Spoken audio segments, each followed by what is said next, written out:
গুৱাহাটী চিকিৎসা মহাবিদ্যালয় হাস্পাতালত হাহাকাৰ বিগত 4 দিনে তীব্ৰ পানীৰ সংকটত ভুগিছে এতিয়া গুৱাহাটী চিকিৎসা মহাবিদ্যালয় 4 দিনে পানীৰ সংকটত ৰোগী আত্মীয়ৰ হাহাকাৰ শুকুৰবাৰৰ পৰা তীব্ৰ পানীৰ সংকটত ভুগিছে এতিয়া গুৱাহাটী চিকিৎসা মহাবিদ্যালয় হেগৰে পানী যোগান নিয়মীয়া কৰাৰ আহ্বান জনোৱা হৈছে এই ক্ষেত্ৰত আমি দেখিবলৈ পোৱা গৈছিল যে বিগত 3টা দিন ধৰি উত্তৰ পূৰ্বাঞ্চলৰ বিভিন্নজন ৰোগীৰ একমাত্ৰ সম্বল হৈছে গুৱাহাটী চিকিৎসা মহাবিদ্যালয় বহু অত্যাধুনিক সুবিধাৰে সমৃদ্ধ গুৱাহাটী চিকিৎসা মহাবিদ্যালয় এতিয়া শেহতীয়াকৈ হোৱা পানীৰ অভাৱত এক প্ৰকাৰ অস্বস্তিত ভুগিছে এতিয়া ৰোগী তথা ৰোগীৰ আত্মীয় উল্লেখ কৰিব লাগিব যে এই ক্ষেত্ৰত জিএমচিএইচ কৰ্তৃপক্ষই এতিয়ালৈকে কিহৰ বাবে ব্যৱস্থা গ্ৰহণ কৰা নাই হেও কিন্তু এক প্ৰকাৰ লক্ষণীয় হৈ পৰিছে এই মুহূৰ্তত আমি পুনে সংযুক্ত হ'ব বিচাৰিছো সতীৰ্থ সাংবাদিক জয়ন্ত শৰ্মাৰ সৈতে জয়ন্ত আপোনাৰ সৈতে সংযুক্ত হ'ব বিচাৰিছো গুৱাহাটী চিকিৎসা মহাবিদ্যালয় উত্তৰ পূৰ্বাঞ্চলৰ অন্যতম এখন উৎকৃষ্ট মানৰ চিকিৎসা প্ৰতিষ্ঠান বুলি জানিব পৰা যায় আৰু সেই গুৱাহাটী চিকিৎসা মহাবিদ্যালয় শেহতীয়াকৈ এনে ধৰণৰ যি পুতৌজনক অৱস্থা সেই অৱস্থা এক প্ৰকাৰ অসম্ভিত কৰি তুলিছে এতিয়া সকলোকে ৰোগীসকল যথেষ্ট অস্বস্তিত ভুগিছে এই ক্ষেত্ৰত আপোনাৰ হাতত সবিশেষ তথ্য কি আছে জয়ন্ত গুৱাহাটী মেডিকেল হস্পিটেললৈ যদি আজি যদি কোনোবা ৰোগীক যদি ভৰ্তি কৰাম বুলি ভাবিছে তেতিয়াহ'লে কিন্তু সেই ৰোগীৰ অভিভাৱকসকললৈ আমি আহ্বান জনাইছোঁ যে আপোনালোকে পানীৰ বটল লগত লৈ আহিব কিয়নো এতিয়া জিএমচিএইচত আচলতে পানীৰ অভাৱ আজি 4 দিন সময় উকলি গ'ল শুকুৰবাৰৰ দিনটোৰ পৰাই আচলতে এতিয়া জিএমচিত পাবলৈ নাই এটুপি খোৱা পানী বাথৰুমলৈ যাবলৈ নাই পানী গতিকে যথেষ্ট অসুবিধাত পৰিছে ৰোগীৰ অভিভাৱকসকল আমি কিছু লোকক লগ পাইছোঁ ইয়াত থকা কিমান দিন হ'ল পানী নোহোৱা 2 দিনলৈকে পানী নাই কিনি আনিব লাগে আমাৰ প্ৰব্লেম মানে বাথৰুমত যাব লগা হ'লে পানী আনিব লাগে আৰু দাদা মই ক'ব গতিকে এয়া আমি দেখুৱাইছোঁ আচলতে পানী এনেদৰে লৈ আহিছে তেওঁলোকে কিনি লৈ আহিছে পানী লৈ আহি আচলতে নিজৰ যি সমস্যা পানীৰ সমস্যা দূৰ কৰিব চেষ্টা কৰিছে আমি আন এগৰাকী লোকক লগ পাইছোঁ দাদা হস্পিটেলৰ ভিতৰত পানীৰ প্ৰব্লেম হৈ আছে কিমান দিনৰ পৰা হৈ আছে মইতো 3 দিনৰ পৰা আছোঁ সেইটোৱে গম পাওঁ আৰু বাকীখিনি গম নাপাওঁ পাইছোঁ সময় টাইম মতে পাইছোঁ বেলেগ সময় পোৱা নাই লেট্ৰিন বাথৰুমত অসুবিধা হৈছে লেতেৰা হৈ আছে গতিকে এতিয়া বৰ্তমান সময়ত জিএমচিএইচত এক প্ৰকাৰ অৰাজকতাৰ সৃষ্টি হৈছে ৰোগীৰ মাজত হাহাকাৰ লাগিছে ৰোগীৰ অভিভাৱকসকলৰ মাজত হাহাকাৰ লাগিছে কিয়নো তেওঁলোকে আচলতে পানীৰ অসুবিধাৰ কাৰণে তেওঁলোকে যি গা ধুব লাগে বা লেট্ৰিনলৈ যাব লাগে লেট্ৰিনত যাব পৰা নাই কোনোবা গা ধুব পৰা নাই গতিকে এক প্ৰকাৰ আৰু যি ৰোগীসকল আছে ৰোগীসকলৰ মাজত এক প্ৰকাৰ হাহাকাৰময় পৰিস্থিতিৰ সৃষ্টি হৈছে আজি 3টা দিন উকলি গ'ল ইতিমধ্যে 4টা দিনত ভৰি দিলে আৰু এতিয়া পৰ্যন্ত পানী লাভ কৰা নাই আচলতে ৰোগী বা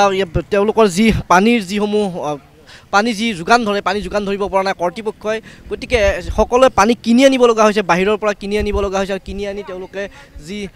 তেওঁলোকৰ পানীৰ ক্ষুধা দূৰ কৰিবলৈ চেষ্টা কৰিছে গতিকে আমি আৰু কেইজনমান মানুহক লগ পাইছোঁ দাদা যদি ইফালে আহে আপোনালোকৰ পেচেণ্ট ভৰ্তি হৈ আছে নেকি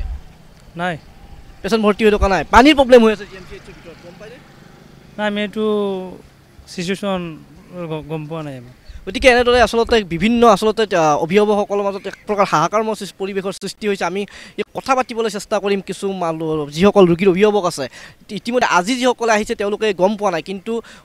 আজি 3-4 দিন ধৰি ইয়াত ভৰ্তি হৈ আছে এই ভৰ্তি হৈ থকা লোকসকলৰ মাজত এক প্ৰকাৰ হাহাকাৰময় পৰিৱেশৰ সৃষ্টি হৈছে আৰু জিএমচিএইচ কৰ্তৃপক্ষই কিন্তু এতিয়ালৈকে পানী যোগান ধৰিব পৰা নাই তেওঁলোকে বিভিন্ন কাম কৰি থকা অজুহাত দেখুৱাইছে আমি আন এগৰাকী দাদা যদি অলপ এইফালে আহে যিহেতু আপোনাৰ পেচেণ্ট ভৰ্তি হৈ আছে পানীৰ অসুবিধা হৈছে নেকি যোৱাকালি নাছিলে ৰাতি নাই কিমান দিনৰ পৰা পাই আছে অসুবিধাটো যোৱাকালি পাইছিল আজি চোৱা নাই এতিয়ালৈ বাথৰুমলৈ যাবলৈ লেট্ৰিনত যাবলৈ অসুবিধা হৈছেনে অসুবিধা মানে পানী ধৰাৰ কাৰণে অসুবিধা হৈছে বেলেগ একো কিনি আনিব লগা হৈছে গতিকে এয়া আমি দেখুৱাইছোঁ আমি আন এগৰাকী পুৰা অলপ যদি আমি কথা পাতোঁ আপুনি দেখিছোঁ পানী কিনি আনিব লগা হৈছে বাহিৰৰ পৰা পানী নাই নেকি ভিতৰতে আছে দূৰত আছে বাথৰুম লেট্ৰিনৰ ভিতৰত পানী নাই আৰু এইটো মই দেখা নাই গতিকে এনেদৰে আচলতে তেওঁলোকে কিনি আনিব লগা হৈছে আমি আৰু কথা পাতিম ভিতৰত পানীৰ প্ৰব্লেম হৈছে নেকি পানী প্ৰব্লেম হৈছে ভিতৰত কিমান দিনৰ পৰা প্ৰব্লেম পাই আছে কালি 5টা নাই আৰু আজি ৰাতিপুৱা নাই এতিয়া আহিছে নে এতিয়া গম পোৱা নাই আহিছে নেকি গতিকে এয়া আচলতে আমি যিসকল ৰোগীৰ অভিভাৱক আছে অভিভাৱকৰ ভাষ্য শুনালোঁ গতিকে এক প্ৰকাৰ পানীৰ কাৰণে হাহাকাৰৰ পৰিৱেশ সৃষ্টি হৈছে জিএমচিএইচত আৰু যিসকল লোক আছে আমি এগৰাকী বাইদেউক লগ পাইছোঁ তেখেতৰ লগত কথা পাতিম বাইদেউ পানীৰ অসুবিধা পাইছে পানীৰ অসুবিধা আমি হেমন্ত বিশ্ব শৰ্মা ছাৰলৈ কৈছোঁ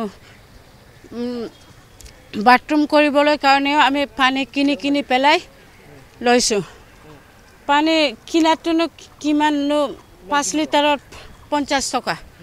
5 লিটাৰ আজি ৰাতিপুৱা পানী কিনি পেলাই আমি বাথৰুম হয় যাবলগীয়া হ'ল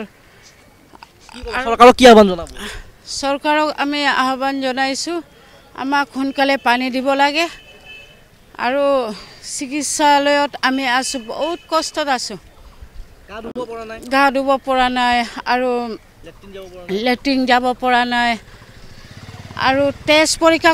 কৰোঁতে আমি হাইৰাণ হৈ গৈছোঁ এয়া আমি অভিভাৱকৰ ভাষ্য শুনালোঁ পানীৰ কাৰণে এক প্ৰকাৰ হাহাকাৰময় পৰিৱেশৰ সৃষ্টি হৈছে সকলোৱে চৰকাৰক আহ্বান জনাইছে পানী যোগান ধৰিবলৈ কিয়নো GMCHত ইতিমধ্যে কৈছোঁ যে হাজাৰ হাজাৰ আচলতে ৰোগী ভৰ্তি হৈ আছে বিভিন্ন ৰোগীয়ে বিভিন্ন ICUতে হওক বা বিভিন্ন স্থানত আচলতে ভৰ্তি হৈ আছে আৰু যদি হয় জয়ন্ত আপোনাক এই মুহূৰ্তত ধন্যবাদ জনাইছোঁ অধিক তথ্য জনোৱাৰ বাবে আমি পিছৰ পৰ্যায়ত পুনৰবাৰ আপোনাৰ সৈতে সংযুক্ত হ'বলৈ চেষ্টা কৰিম